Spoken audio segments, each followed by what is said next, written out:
La journée du 16 novembre 2023 restera à jamais gravée dans la mémoire collective bissau-guinéenne. Et pour cause, la célébration des festivités du 50e anniversaire de l'indépendance de la République de Guinée-Bissau, couplée à celle des forces de défense.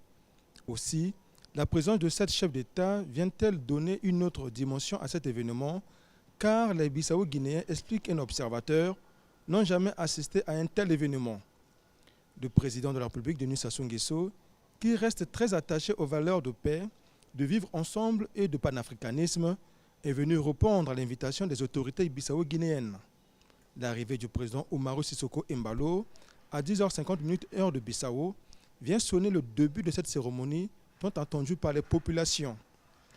En tenue militaire pour la circonstance, Umaru Sissoco Embalo endosse son costume de commandant en chef des forces de défense et de sécurité de ce pays de plus de 2 millions d'habitants qui, en 50 ans, a connu plusieurs soubresauts. Ce président nous rassure, s'exclament les Bissau-Guinéens, massés le long de l'avenue Amilcar Cabral.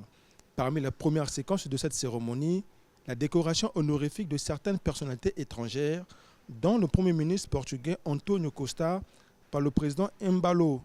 S'en est suivi l'allocution de circonstance du chef de l'État bissau-guinéen. Dans son propos, Umaru Sissoco Embalo a rappelé la période de lutte qui ont précédé l'indépendance de son pays, avec l'implication remarquable d'Amilcar Cabral qui est reconnu comme l'une des figures emblématiques de lutte des indépendances de la Guinée et du Cap-Vert. Toujours dans son allocution, Umaru Sissoco Embalo n'a pas manqué de rendre hommage à l'ancien président bissau-guinéen Nino Vieira et à bien d'autres personnalités qui ont marqué l'histoire contemporaine de ce pays. Pour terminer, le président de la Guinée-Bissau a sollicité un accompagnement multiforme de la part de la communauté internationale pour le bien du peuple bissau-guinéen.